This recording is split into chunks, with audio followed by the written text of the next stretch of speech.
ikutkan modal, mana mungkin cukup. Maka begitu juga dalam menatap hidup ke depan. Kamu kenapa belum juga nikah?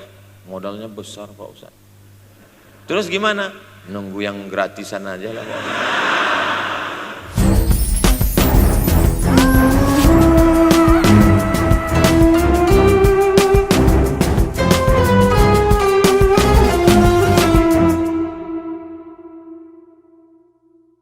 Menyuap orang tua yang sudah tak berambut, sudah perempuan tak berambut lagi, rontok saking tuanya, kulit sudah keriput, duduk didorong pakai kursi roda, dibawa ke mall, sampai di situ diberikan restoran tercanggih termahal, dia sendiri yang menyuapkan makanan. Ternyata bagi saudara-saudara kita Tionghoa, salah satu mengundang berkah menyenangkan orang tua. Itu keyakinan mereka. Kok kenapa ente kasih makan? Ya oke lah. Ajaran kita mengajarkan tapi kita tak amalkan. Ketika tetangga, kawan, sahabat kita mengamalkan, rezekinya melimpah, baru kita heran. Dia kok kaya ya? Iyalah, dia kan punya tuyul. Tuyul mana bisa bawa duit banyak? Nih keberkahan. Oleh sebab itu, jangan cuma sekedar ngaji-ngaji aja. Pulang dari sini, kalau memang tinggal di Yogyakarta atau di luar nanti pas liburan, sisihkan uang, bawa dia ke mall, bawa dia ke restoran, senangkan hatinya, bawa dia jalan-jalan. Cuman tetap juga yang logis. Kalau dia udah tua, janganlah dikasih kacang goreng. Sesuaikanlah, agar-agar kasih. Yang nggak perlu dikunyah. Kiri kanan gol, kiri kanan gol. Orang tua bawa kasih kacang, menyiksa itu. Saudaraku yang dimuliakan Allah Subhanahu wa taala, kenikmatan yang terbesar adalah ketika orang tua masih ada bersama kita. Kalau sudah tak ada, nanti saat Idul Fitri, Allahu Akbar, Allahu Akbar, Allahu Akbar, la ilaha, barulah menetes air mata. Mama. Saya kalau sudah menengok orang menangis terlalu berlebihan mengenang orang tua, ini pasti ada, kalau bahasa kampung kami, something wrong. Ini pasti ada sesuatu ini. Karena orang kalau sudah habis tumpah, dia tidak akan menetes lagi. Tumpahkan kasih sayangmu itu sampai habis ludes, dia tidak akan menetes lagi. Tak ada penyesalan, karena semua sudah kita berikan. Kalaupun menangis hanya tetesan kasih sayang. Tapi kalau sampai mencakar dinding, mama, ini pasti. Saya kalau ada orang yang menyesal sampai mencakar dinding, mau saya antukkan aja kepalanya ke dinding. Dulu waktu hidup kenapa enggak waktu? Sekarang udah mati baru kau menangis kan? Senang kan? Nah, tapi tentu sesuai kemampuan kita, karena kata Allah, la yukallifullahu nafsan illa wus'aha. Allah tidak membebani orang lebih dari semestinya. Ustaz ceramah sampai jam berapa ini? Sampai jam 6 insyaallah. Saya mau melengkapkan. Jam kita sama tuh. Oh, sama. Jam 6. Jam 6 maka saya ceramah 90 menit nanti di Universitas Ahmad Dahlan.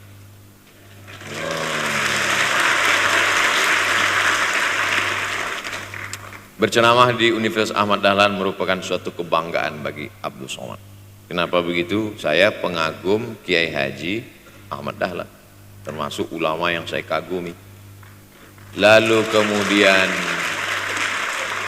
apa kekaguman di antara kekaguman Ustadz terhadap Kiai Haji Ahmad Dahlan? Beliau punya keberanian untuk melawan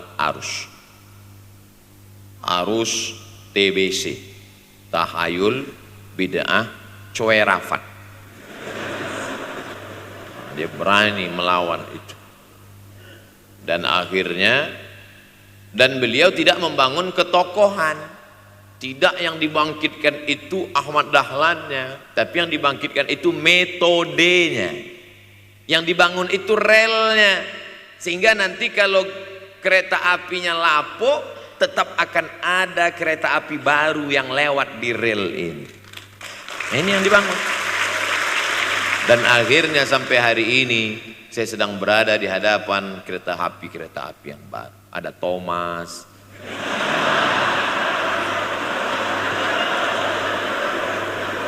Kok Ustadz tahu Thomas? Anak saya paling suka itu. Satu koper kereta api. Artinya apa? Bangun rel, maka akan ada lokomotif baru. Dunia boleh berganti, zaman boleh berubah. Idza waqa'at ala ahadikumul qiyamah, kalau kamu sudah mau mati, wa fi yadihi fasilah, di tanganmu ada bibit korma. Sudah mau mati, di tangan ada bibit korma. Apa yang kita lakukan? Ada sebagian orang kalau sudah mau mati, ya wes gua aja lah. Kalau di tanganmu ada bibit korma, gali-gali tanah sedikit, tanamkan. Untuk apa nanam korma sudah mau mati? Bukan kita sempat memakan manisnya, tak sempat bermaung di bawah daunnya yang rindang. Bukan kita yang menikmati, tapi ada orang lain dan pahalanya mengalir ke makam kita. 28.000 ibadah mengalir ke makam Kiai Haji Ahmad Dahlan. Angka 28.000 itu dari mana Pak Ustadz? Angka mahasiswa Universitas Ahmad Dahlan. Ustadz tahu dari mana? Ya makanya kalau orang ngomong tuh dengar. Makanya saya kalau diundang ceramah, Ustadz nanti sebelum ceramah kita ada acara makan dulu. Iya, selama itu saya diam aja, ngumpul-ngumpulkan bahan. Jangan pernah melihat modal materi, tapi kuatkan usaha dan tawakal. Nih, bantuan cuma 6 miliar, tapi ternyata keperluannya berapa? 126 miliar. Tapi buktinya jadi masjid yang besar. Kalau diikutkan modal, mana mungkin cukup? Maka begitu juga dalam menatap hidup ke depan. Kamu kenapa belum juga nikah? Modalnya besar Pak Ustaz. Terus gimana? Nunggu yang gratisan aja lah Pak. Dan begitu, usaha, tawakal, doa. Nah, bagi yang masih lajang, yang mau nikah, itu kalau bisa doanya jangan sir, agak jahar dikit. Ya Allah, umur udah 40. Dengar sama sebelah, loh belum mas katanya, belum. Bodoh.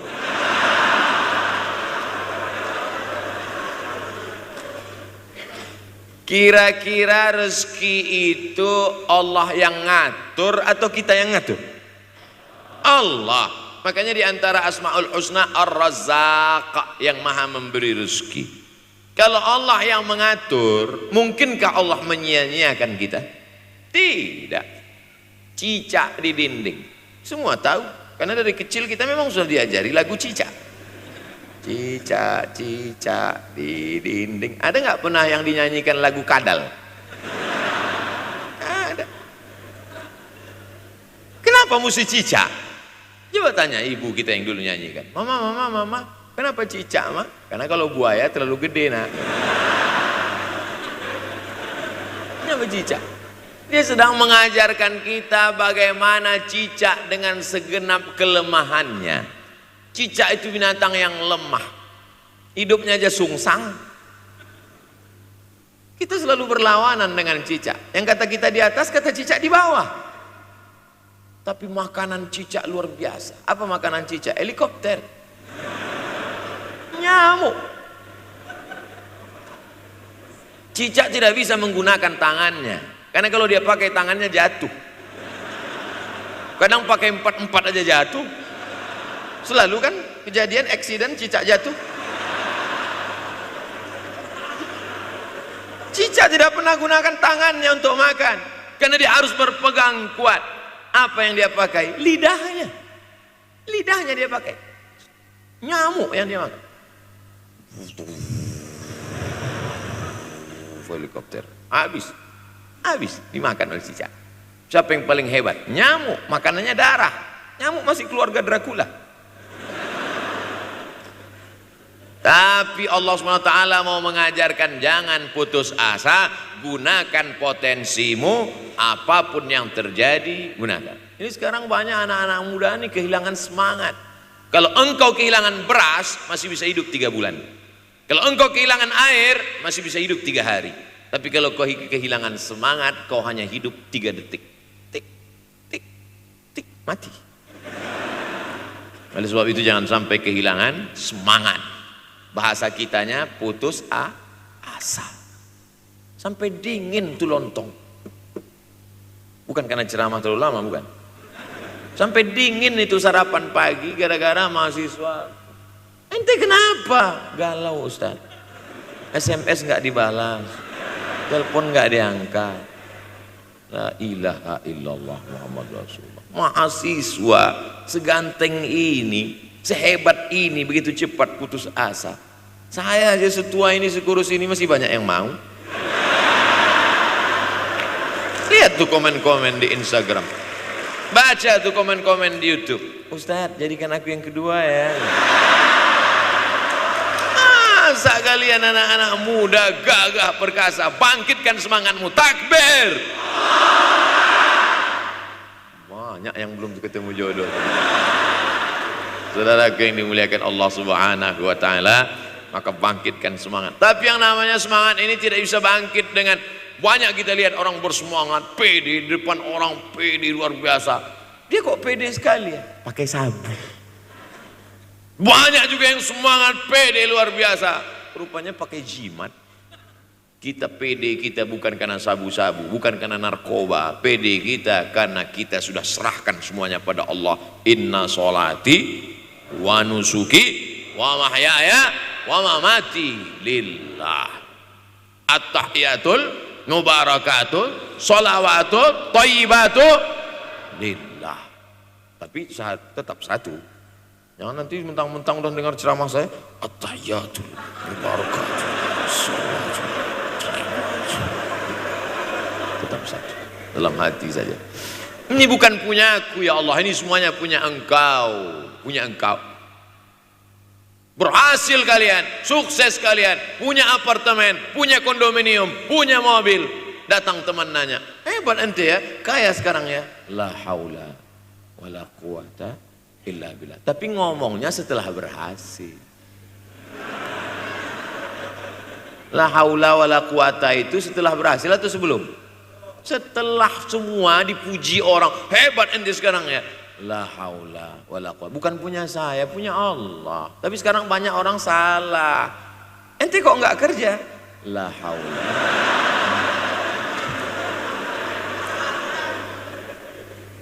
La haula wala quwwata illa billah. Subhanallah, masya Allah, tabarakallah. Menunjukkan manusia lemah, tak punya apa-apa. Dia ingin berkata, ini hanyalah punya Allah. Begitu juga dengan acara ini. Kenapa acara di masjid? Kenapa acara di kampus kemarin ramai melimpah ruah? Bukan karena panitia, bukan karena Ustaz Abdul Somad, bukan karena baleho yang besar, tapi la haula wala quwata illa billah. Pulang dari sini, bangkitkan semangat, senangkan hati orang tua, kejar prestasi, terus kuliah. Mudah-mudahan semuanya selalu mendapatkan kebaikan. Amin ya rabbal alamin. Terima kasih atas segala perhatian, mohon maaf atas segala kesilapan dan kekhilafan. Abdul Somad, hamba Allah yang fakir, mohon maaf. Berpisah kita di tempat ini, tapi kita tak pernah putus dalam persahabatan, karena kita selalu bersama, jauh di tempat, dekat di doa. Terima kasih. Wassalamualaikum warahmatullahi wabarakatuh.